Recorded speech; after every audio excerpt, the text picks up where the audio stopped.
이 한 시간 하나님의 은혜가 더 풍성하게 임하기를 예수님의 이름으로 축원해 드립니다. 성령으로 기도하는 성도, 그런 제목 가지고 말씀을 살펴보겠습니다.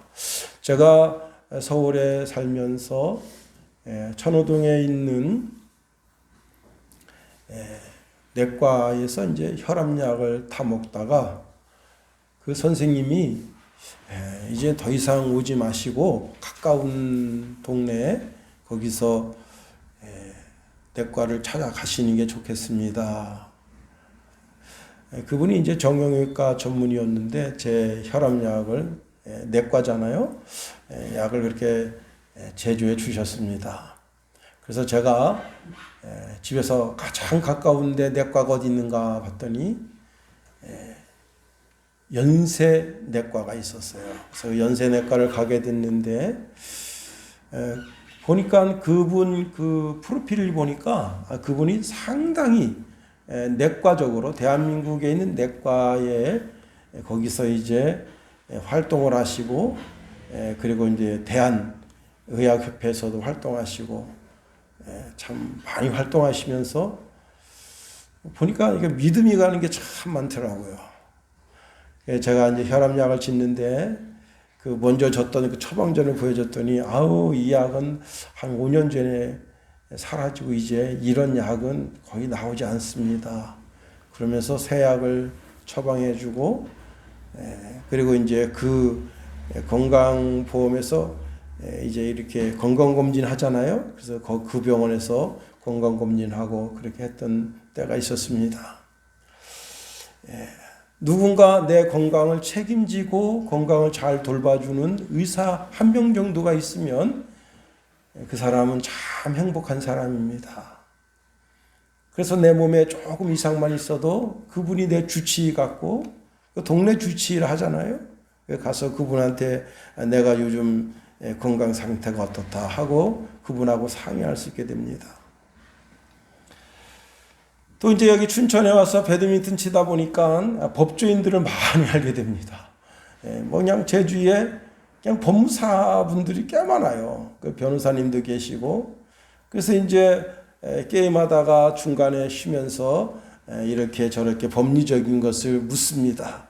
근데 이제 그분 중에 최 변호사님이 농담 삼아 그래요. 제 사무실에 와서 저랑 면담하면 10분마다 5만 원씩을 내셔야 됩니다. 여기서는 공짜입니다. 그러면서 이제 이런저런 얘기를 해주십니다. 또 법무사님들도 그렇죠. 내 인생에 어떤 법적인 문제가 조금 걸리는 게 있어서 그것 때문에 고통당할 때 법리적으로 잘 해석해주고 그 앞길을 열어준다면 얼마나 마음이 편안합니까? 또 그 다음에 이제 교회를 이제 운영해 나가다 보니까 이제 요즘은 이제 교회마다 전부 다 세금을 내잖아요.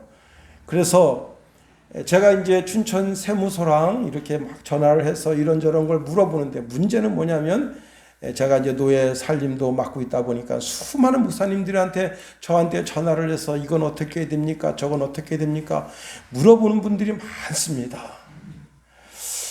그래, 이제 그런 저런 문제를 제가 이제 그 세무서 직원하고 통화를 해서 이렇게 하면 됩니다. 근데 그분도 제가 전화 들고 그분하고 늘어지면 그분도 업무를 못 보잖아요. 그래서 그분이 아주 손쉽게 지금 그 국세청 어디 홈페이지에 유튜브로다가 이렇게 올려놨으니 그걸 보십시오. 그러면 제가 그걸 보고 제가 먼저 이해하고 그리고 홈페이지 주소를 우리 노예 홈페이지에다가 게재하고 전부 문자를 돌려서 지금 그것을 보고 똑바로 따라 하십시오.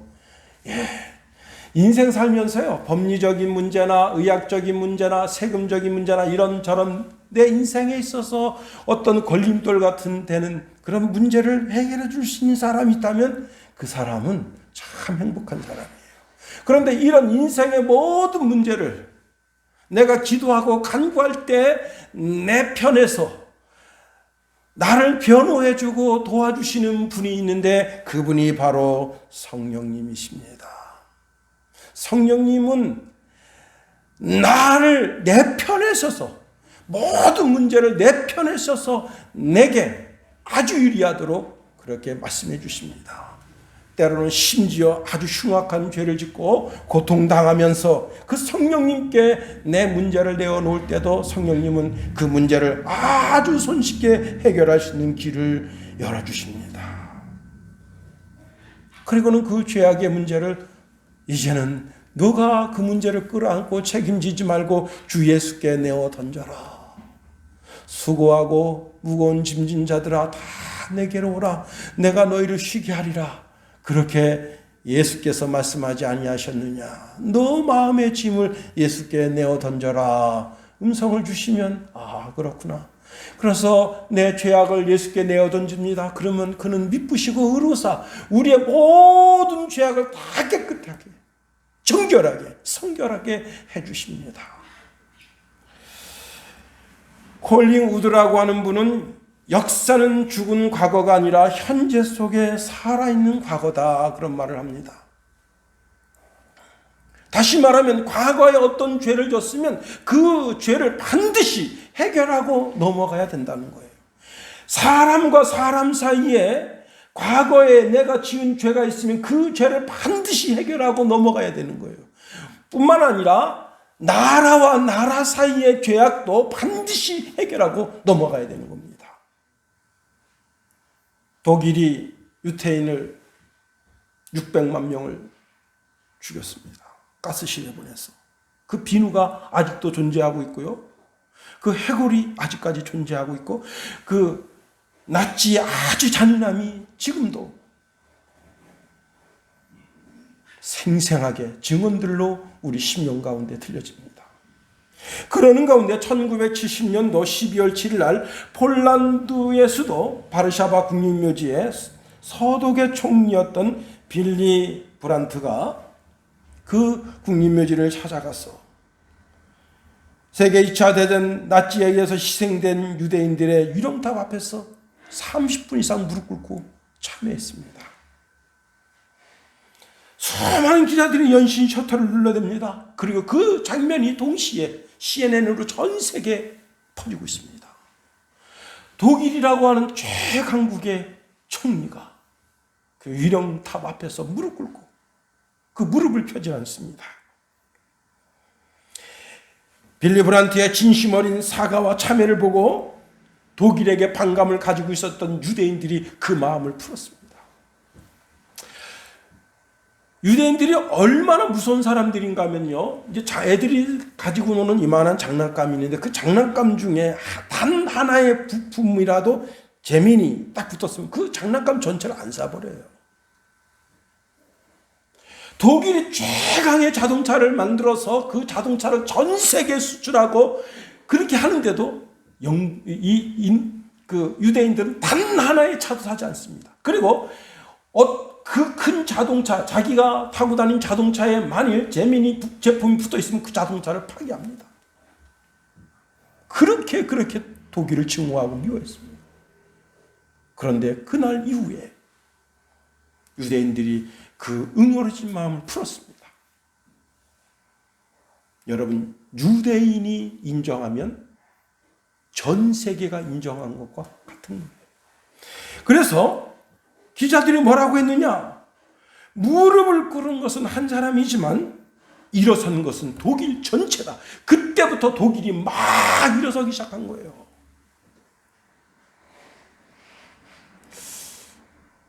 일본 총리가 좀 듣고 깨닫는 게 있어야 돼요. 우리나라 국립묘지 현충원에 와서 무릎 꿇고 30분 동안 사죄해 보세요. 반일 감정? 그게 뭐냐고 사람들이 물을 겁니다. 입으로만 나발나발 미안하다 죄송하다 그 정치인의 립서비스잖아요. 그런 거에 우린 속지 않는다. 돈 조금 주고 참여했지 않느냐? 말도 안 되는 거예요. 우리나라에서 가져간 금괴가 얼마며 석탄이 얼마며 이건 진짜 그 어떤 화폐적 가치로 그걸 환산할 수 있겠어요. 그러니 반드시 일본은 우리 앞에 참여를 해야 되는 거예요. 누구든지 잘못을 저지를 수가 있어요. 그러나 진심 어린 사과, 상대방 그 마음을 녹일 수 있는 것은 진심 어린 사과뿐이라는 사실입니다. 자, 우리가 우리의 죄악을 하나님께 고백하면 우리의 영혼을 깨끗하게 정결하게 성결하게 쓰시고 그때부터 성령이 내 삶에 들어와서 내 삶을 인도해 가십니다. 여러분, 이 예배를 통해서 아직도 하나님과 여러분 사이에 해결되지 못한 죄가 있다면 예배 설교를 들으면서도 마음으로 통해 자복하고 여호와께 죄의 가림을 받은 자는 복이 있도다. 그 말씀을 의지하면서 내 죄를 토설할 때 예수 그리스도의 거룩한 보혈로 우리의 모든 죄를 다 씻어 주실 줄 믿습니다. 자, 예수님께서 승천하시면서 우리에게 성령을 보내주시마 약속하십니다. 그래서 사도행전 1장에 보면 또 누가복음 24장에 보면 예루살렘을 떠나지 말아라. 그리고 아버지께서 주시마 약속하신 성령을 받도록 너희들이 힘써 기도하라 당부하십니다.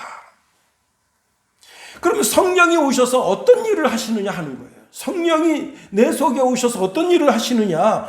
요한복음 16장 11절에 보니까 그러나 내가 너희에게 실상을 말하노니 내가 떠나가는 것이 너희에게 유익이라. 내가 떠나가지 아니하면 보혜사가 너희에게로 오시지 아니할 것이요 가면 내가 그를 너희에게로 보내리니 그가 와서 죄에 대하여 의에 대하여 심판에 대하여 세상을 책망하시리라 했습니다. 성령이 내 속에 오시면 죄에 대해서, 죄라고 하는 것이 뭐예요? 소극적인 의미에서의 죄는 예수님을 안 믿는 거예요. 그러나 적극적인 죄에는 어떤 죄가 있느냐? 예수 그리스도를 믿는 사람들을 핍박하고 예수 믿는 사람들을 옥에 가두고 예수 믿는 사람들을 매로치고 예수 믿는 사람들을 순교시키는 거예요. 심지어는 예수님도 복음 전한다고 낭떠러지기를 끌고 가서 떨어뜨리려고 하고, 그리고는 최종적으로 예수님을 십자가에 못 박아 죽였잖아요. 그것이 바로 적극적인 죄입니다. 그런데 의라고 하는 것은 뭐냐면, 의라고 하는 것은 법적인 용어거든요. 재판석에서나 그 단어가 사용돼요. 의인이다, 죄인이다. 그것은 여러분, 우리가 친구를 만날 때 우리 친구한테 저놈은 죄인이야, 그런 말 쓰는 사람 누가 있어요? 저 사람은 의인이야, 그런 말 쓰는 사람이 어디 있습니까? 다 죄인이다, 의인이다라고 하는 말은 법정에서 사용하는 말이에요.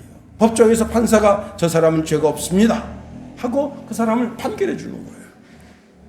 다 법정에서 사용되는 거다. 최종적으로 자, 성령이 내 속에 오셔서 내 속에 죄가 있으면 즉각 그것이 죄악인 것을 깨닫고 그 죄악을 버리도록 내 삶을 이끌어 가시는 거예요. 그래서 결과론적으로는 세상 임금 사탄이 심판받을 때, 그때 나는 같이 심판자 자리에 가지 아니하도록 성령께서 나를 늘 항상 인도해 주시는 겁니다. 그렇습니다. 세상 사람들은 어떻습니까? 죄를 죄로 여기지 않아요. 죄에 대해서 아주 무감각해집니다.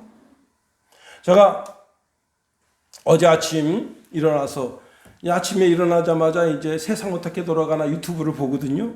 그러는데 틀지도 않았는데 어떻게 건드려서 그 연합뉴스 그 뉴스가 나오는데, 무슨 큰 기차가 있는데 기차에서 어떤 사람이 개를 끌고 막 도망을 갑니다. 보니까 경찰관이에요.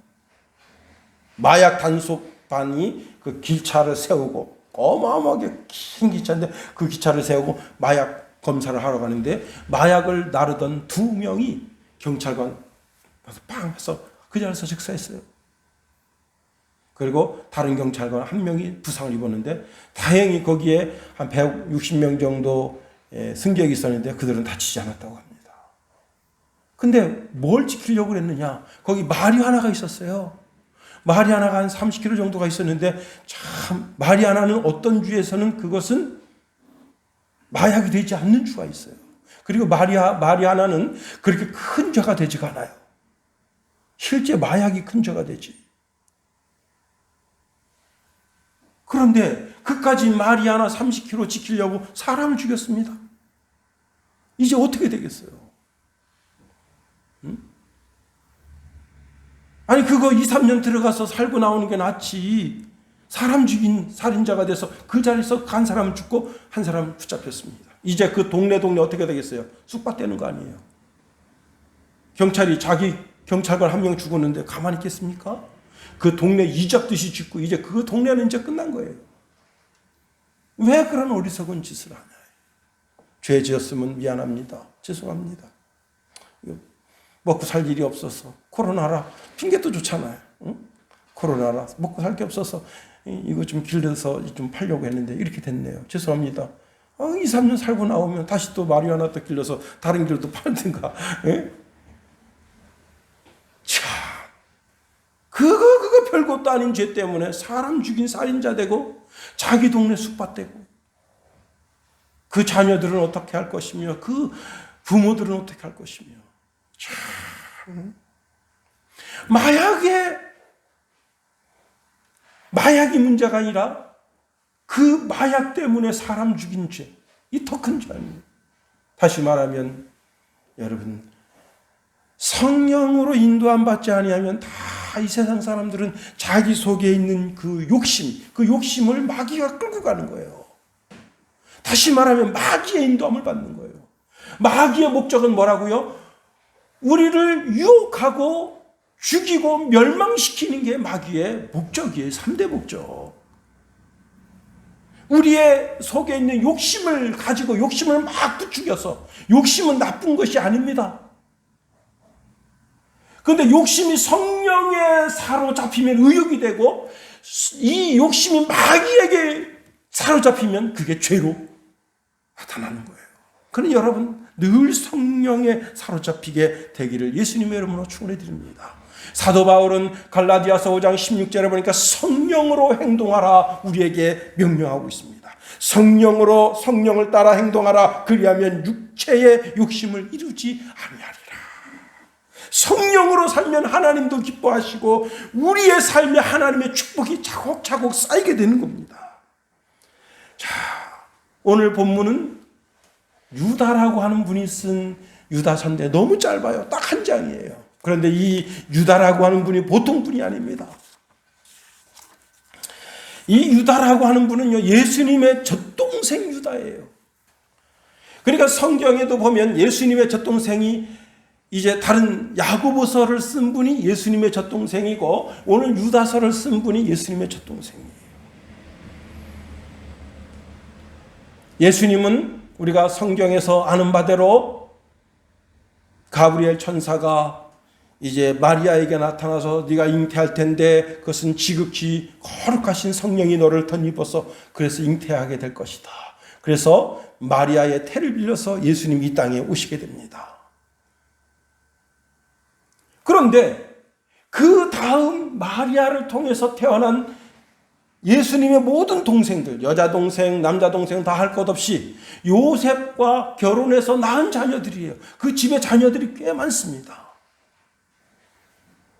자, 그런데 예수님은 어릴 때부터 행동이 남달라요. 동네에서 형들이 어디 그 복숭아가 맛있는데 거기 서리하러 갈랬는데 같이 갈래? 예수님 안 갑니다. 그러면 다른 형제들은 우리 형은 원래 좀 도도하게 고고하게 살아서 안 가요. 내가 대신 갈게요. 가서 서리하고 그다음 복숭아 탁 따가지고 오고. 그 예수님한테 복숭아 하나 먹으려고 그러면 난 그런 거 먹지 않는다. 참 유별나네. 응? 우리 동네 형들이 웬 개가 한 마리 어슬렁 거리니까 제가 이렇게 설레 그 글을 쓰려고 한번 지금 마음 먹고 있는데 어슬렁 거리니까 그 개를 불렀어요. 이 개가 그냥 또 여러 사람 부침이 있어가지고 가까이 와가지고 다 붙잡아가지고 어떻게 했느냐. 다리 밑에 끌고 가가지고 그걸 홀라당 보신탕을 해 먹었어요. 근데 목줄에 뭐가 있냐면 계급장인데 계급이 대위입니다. 그럼 그 목줄 대위 목줄 인식표를 갖다 멀리 버려야지. 그 불에다 태웠는데 쇠가 탑니까? 안 타지.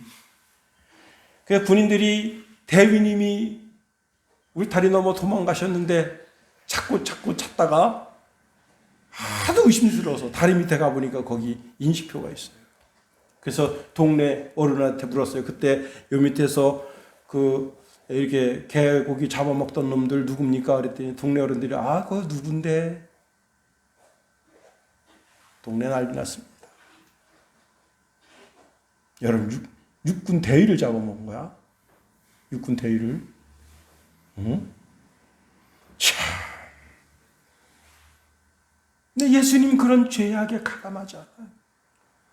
그런데 나이 30이 돼가지고 선지자 된다. 선지자 하겠다고 나서시면서 예수님이 막 그냥 갈릴리에다가 수십만 명 막 불러 모아놓고 막 설교를 합니다. 벳세다에 남자만 5천 명이고 여자까지 아이들까지 해서 거의 5만 명이 와서 설교를 하는데 저러다가 큰일 날 것 같아요. 그래서 마리아가 자기 아들, 딸들을 데리고 예수님 데리러 갔습니다. 붙잡으러 갔어요. 붙잡아서 이제 집으로 데리고 가려고. 그런데 한 사람이 예수님 한참 설교하시는데 예수님 어머니 그리고 여동생 남동생이 지금 저 밖에서 예수님 기다리고 있습니다. 그랬더니 예수님이 정색을 하시면서 얼굴색이 싹 바뀌시면서 뭐라고 말씀하셨느냐. 누가 내 형제고 내 누이고 내 어머니냐. 여기 지금 하나님의 말씀을 듣고 있는 이들이 내 형제고 내 누이고 내 어머니다. 그러니까 저 밖에서 예수님 목소리 듣고 있던 형제들이 미쳤어. 미쳐도 곱게 미쳐야지. 저가 뭐 하는 짓이야. 성경에는 이렇게 말씀하고 있습니다. 요한복음 7장 5절에 보니까 이는 그 형제들까지도 예수를 믿지 않았다. 예수님 메시아인 거 믿지 않았대요. 마가복음 3장 21절에 보니까 예수의 친족들이 듣고 그를 붙들러 나오니 이는 그가 미쳤다 함이라라. 친족들이 예수 미쳤어. 저 예수 말이야 미쳤다고. 미친놈이야 미친놈. 그리고 마리아도 그 예수님의 남동생들도 여동생들도 다 예수님 미쳤다고 생각해요. 예수님 하는 일에 그렇게 비협조적이었어요. 그런데 예수님을 구주로 믿는 사건이 발생했어요. 그게 뭐냐면 예수님이 아주 진짜 억울하게 예루살렘에 올라가서 별것도 아닌 걸로다가 재판받고 그리고는 십자가 처형을 당합니다. 십자가에서 모든 물과 피가 다 쏟아지는 거 그 형제들이 그래도 혈육이라고 마지막에 죽음을 지켜보는 거예요. 그러면서 내가 이럴 줄 알았다고. 형이 형 역할을 해야지 말이야. 쓰잘데없이 말이야 선지자 노릇한다고 말이야. 그러다가 이럴 줄 알았다고. 다 그냥 혀를 차면서 예수님 시체를 내려다가 그리고 아리마다 요셉에다가 자기 형제들이 다 갖다가 안장을 하는데 그거 다 지켜봅니다. 그리고 끝났어요. 모든 물과 피를 쏟았다고. 모든 물과 피를 쏟은 거예요. 자기 눈앞에서 죽는 걸 뻔히 봤어. 3일 만에 살아난 거예요. 그리고 그 예수님의 첫 동생들 찾아온 거예요. 그때 부활한 예수를 보고 그 첫 동생들이 예수님을 구주로 믿게 된 거예요. 메시아로 믿게 된 거예요. 그러면서 그래서 그랬구나. 그때 남의 집 복숭아 따먹으러 가자 그럴 때 왜 그 복숭아를 따먹으러 가지 않았는지 그게 껴지는 거예요. 그때 그 다리 밑에서 개고기 잡아먹을 때 그때 왜 안 갔는지 그게 껴지는 거예요. 왜? 예수의 영이 있으니까. 남의 거 훔쳐서 먹는 거 그거 남의 떡이 맛있다 하지만 그 훔쳐먹는 떡 아니에요. 그런 걸 하나 훔쳐먹고도 괴로워한단 말이야. 내가 남의 떡 하나 훔쳐먹었구나. 예수 믿는 사람들은. 그가 바로 유다입니다.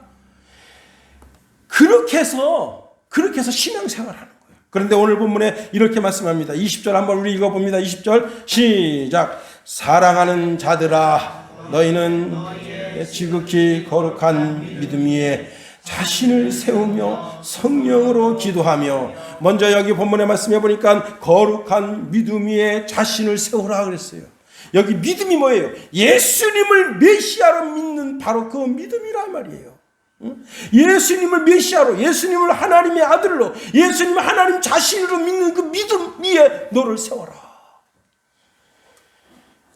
제가 얼마 전 동영상을 보는데 중국에 비가 왔는데 비가 몇 센치가 왔느냐, 몇 미리가 아니에요. 미리. 여러분, 미리는 뭐 10미리 그러면 요만큼이거든. 뭐 150미리 그러면 요 정도, 한 뼘 정도 돼요. 이거는 미리가 아니에요. 1m 20이 왔어. 하루 동안 비가. 비가 1m, 이 정도 온 거예요. 제가 1m 62거든, 키가. 한 이 정도 온 거야. 하루 동안. 근데요, 자동차가 아무리 큰 것도 필요 없어. 다 둥둥 떠내려갑니다. 수십 대가 떠내려가요. 거기 보니까 진짜 탐나는 자동차가 있어. 저런 차 우리 교회에 있으면 좋겠다. 우리 교회 차도 좋지만 그래도 그냥 탐나는 자동차가 둥둥둥 떠내려갑니다. 그 차 어디다 쓰겠어요? 이번엔 돼지떼입니다. 돼지 막사가 탁 치면서 돼지들이 딱 수천 마리 돼요. 수천 마리. 중국은 스케일이 커. 수천 마리가 막 그 흙탕물에 막 실려 들어가고, 이번에 소예요. 소가 수백 마리인데 수백 마리가 그냥 진짜 소가 살려고 눈이 막 시뻘게 가지고 그냥 막 몇 명을 살려달라고 그러는데 누가 손댑니까? 사람도 그냥 막 휩쓸려 들어가고. 이번엔 집이에요. 집이 그냥 물이 그냥 쑥이에요. 한 도시 전체가 그냥 막 집 320채인가? 근데 그 가운데 어떤 집 하나를 보여주는데 그 집은 기초를 콘크리트로 했어요. 그게 안 무너지더라고. 그래서 제가 딱 말씀이 생각나는 게 있어요. 예수님 뭐라 말씀하셨죠? 반석 위에 지은 집. 역시 반석 위에 지은 집. 마태복음 7장 24절에 보니까 그러므로 누구든지 나의 이 말을 듣고 행하는 자는 그 집을 반석 위에 지은 지혜로운 사람 같다. 다시 말하면 우리가 실지하는 이런 집은 콘크리트든지 아니면 반석 위에 집을 지으면 되는데, 인생의 집은, 신앙의 집은 예수 그리스도의 말씀 위에 세워야 된다. 여러분의 신앙을 하나님 말씀 위에 세워야 된다는 거예요. 그럴 때 무너지지 않는다. 그러시면서 두 번째로 20절 하반절에 보니까 성령으로 기도하라 그렇게 말씀합니다. 성령으로 기도하라. 사도 바울도 에베소서 6장 18절 말씀해 보니까 모든 기도와 간구를 하되 항상 성령 안에서 기도하고 말씀합니다. 여러분, 우리가 기도할 때 성령 안에서 기도해야 되는 거예요. 그럴 때 성령님도 기뻐하시고 하나님도 기뻐하신다. 그런데 우리가 기도의 삶을 살지 못할 때가 많아요. 참 저도 요즘 참 하나님 앞에 죄송스럽고, 여러분들은 모르지 내가 말 안 하면. 그런데 우리 성훈이가 교회 와가지고 뭐 공부한다고 그러는데 인터넷이 안 된다 그래가지고 그냥 이 안테나를 어디에 놓으면 좋을까?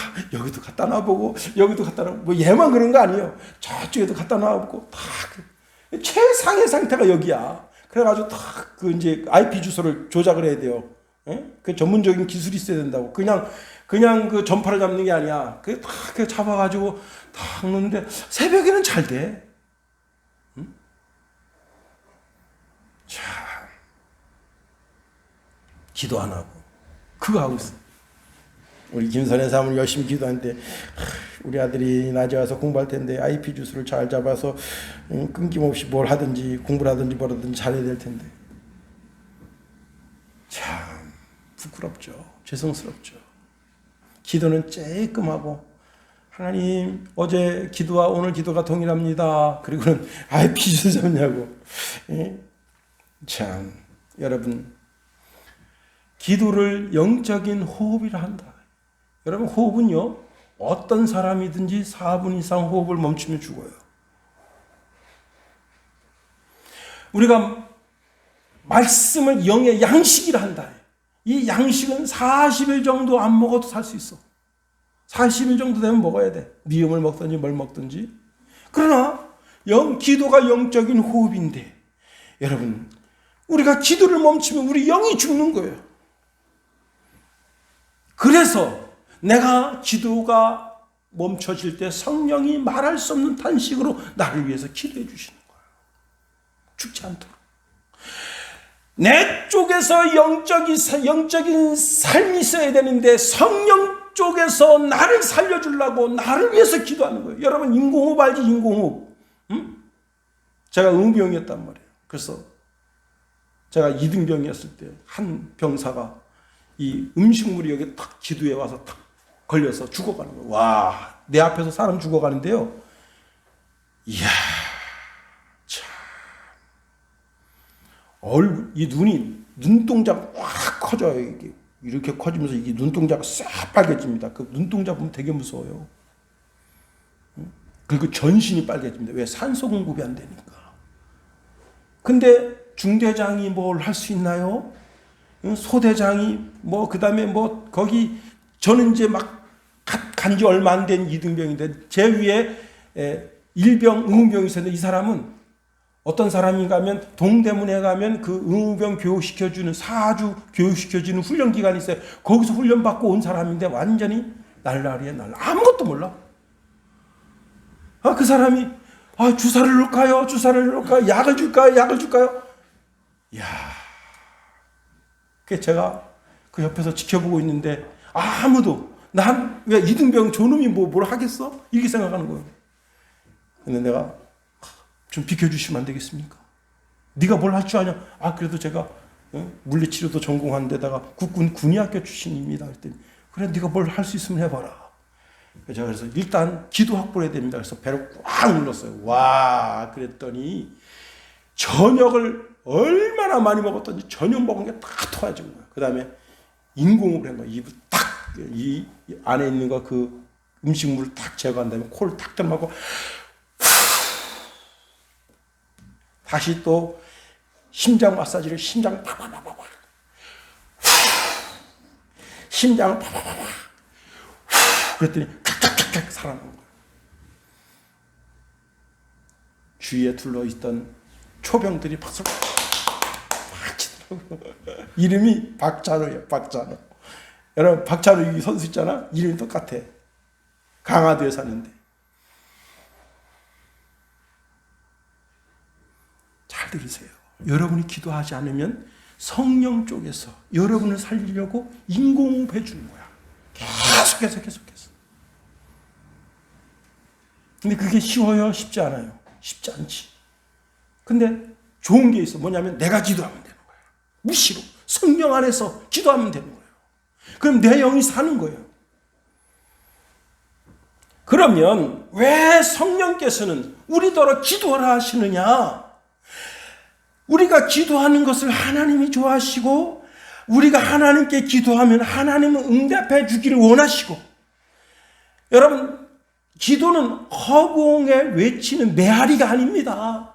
산에 올라가서 기분 좋다고 야호 하는 게 아니에요.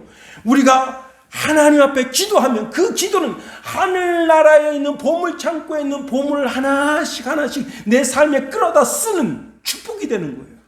솔로몬도 나이가 가장 어립니다. 어리석기 짝이 없어요. 지 어머니 백으로 어머니 그 치맛바람으로 이제 겨우 왕이 된 거예요. 아무것도 몰라. 그러니까 여러분 대신들은요, 그 다윗을 모시던 대신들은 이미 지금 달고 달아가지고 사람을 이렇게 이용해 먹고 저렇게 이용하는 거 다 알아요. 솔로몬 왕이 눈빛만 보면 알아요. 저 뭘 생각하고 있구나. 거기에 놀아나지 않으려면 어떻게 되겠어요? 하늘의 지혜를 가져야 되잖아. 하늘의 명철함을 가져야 되잖아. 그래서 어떻게 한 거예요? 하나님께 엎드려 기도한 거 아니에요. 기본산당에서 1000번제를 하나님 앞에 제사하면서 하나님 저에게 지혜를 주십시오. 저에게 지혜 주십시오. 그러니 그런 솔로몬을 누가 함부로 할 수 있겠어요? 그 말 속에 숨어있는 아주 오묘하고 사악한 그 대신들의 그 사악함이 딱 있는데 솔로몬이 딱 끄집어냅니다. 그러니 움짝다상 못하는 거예요. 자기 사리 사욕을 위해서 나라를 이끌지 못하게 하는 거예요. 응?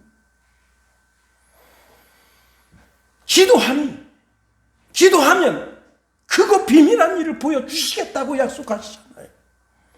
예레미야 29장 11절 13절 말씀해 보니까 여호와의 말씀이니라 너희를 향한 나의 생각은 내가 안 하니 편안이요 재앙이 아니니라 너희에게 미래와 희망을 주는 것이라. 기도하면 참 평안이 있고 재앙을 주지 않는다는 거예요. 그 다음에 기도하면 미래와 소망을 준다는 거예요. 그러시면서 이렇게 말씀하십니다. 너희가 내게 부르짖으며 내게 와서 기도하면 내가 너희들의 기도를 들을 것이요 너희가 온 마음으로 나를 찾으면 나를 찾을 것이요 나를 만나려니와.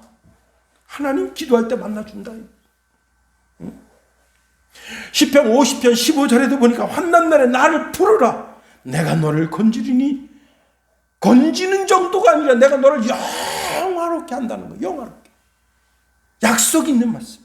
예수님도 기도에 대해서 말씀하십니다. 마태복음 18장 19절에 보니까 진실로 다시 너희에게 이르노니 너희 중에 두 사람이 땅에서 합심하여 무엇이든지 구하면 하늘에 계신 내 아버지께서 그들을 위하여 이루게 하시리라. 마가복음 11장 24절에 보니까 그러므로 내가 너희에게 말하노니 무엇이든지 기도하고 구하는 것은 받은 줄로 믿으라. 그리하면 그대로 되리라. 여러분 기도할 때 하늘 창고에 있는 어마어마한 축복을 이 땅으로 하나씩 끄집어내는 거예요.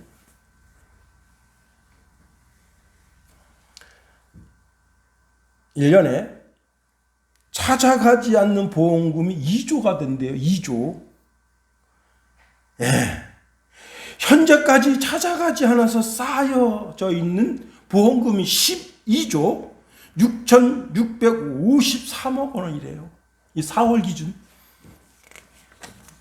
당당하게 보험회사에다가 내 그 보험금 안 찾아갔으니까 그 돈 내놔. 그러면 줘야 할 돈이 12조가 있어요. 12조.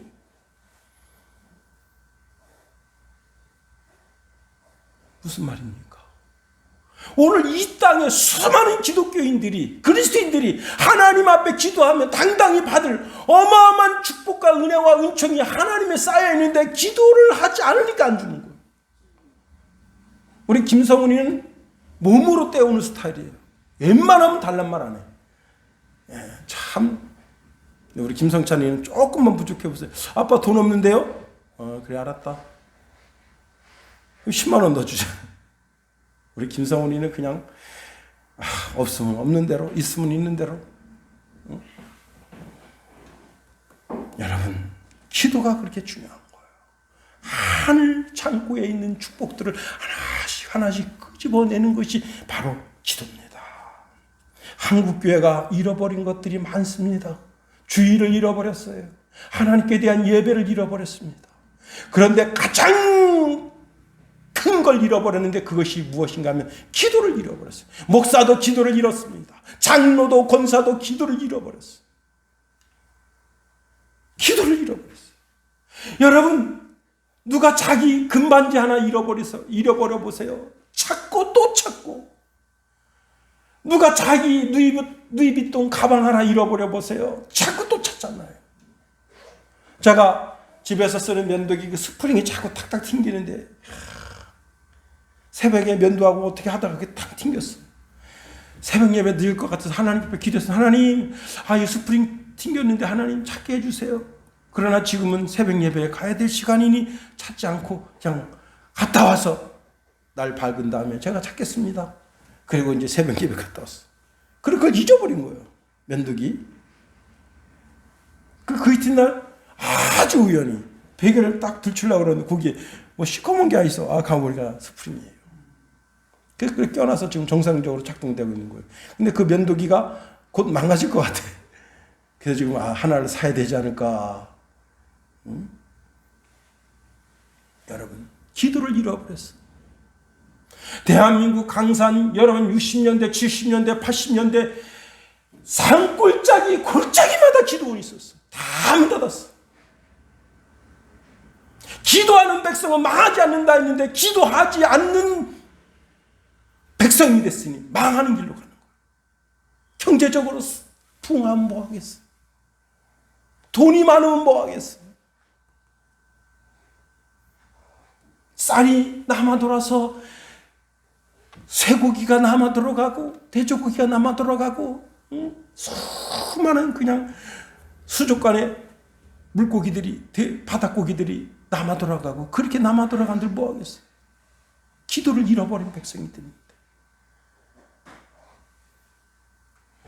여러분 기도할 때 하나님께서 우리를 가까이 하십니다. 신명기 4장 7절 말씀해 보니까 우리 하나님 여호와께서 우리가 그에게 기도할 때마다 우리에게 가까이 하신 같이 그 신이 가까이 함을 얻은 큰 나라가 어디 있느냐 말씀하셨어요. 여러분 아브라함도 자기 조카 롯이 지금 소돔 고모라 있는데 거기 두 천사가 그 소돔 고모라 심판하러 가는 걸 자기가 봅니다. 그러니 어떻게 다급한 마음으로 자기 조카를 위해서 하나님 앞에 신원하며 기도하니 하나님께서 그 불구덩이에서 꺼내주시잖아요. 그런데 아브라함이 기도 안 했으면 어떻게 됐겠어요? 그냥 심판받는 거지.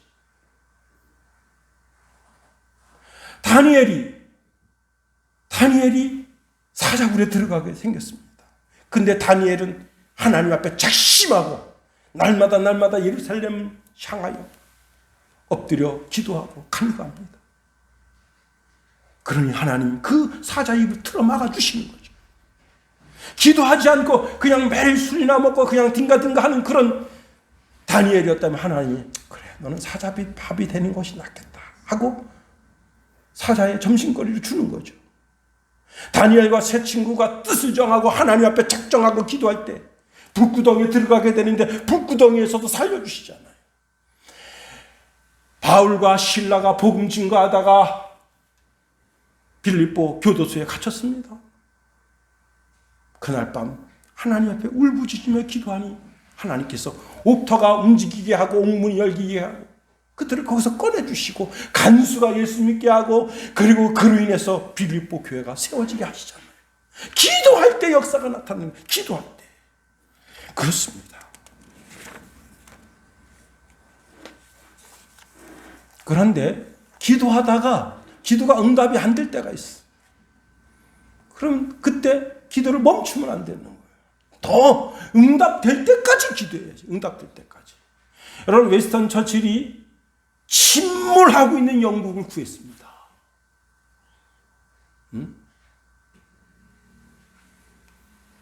밤마다 미국 독일 폭격기가 와서 영국을 폭격합니다.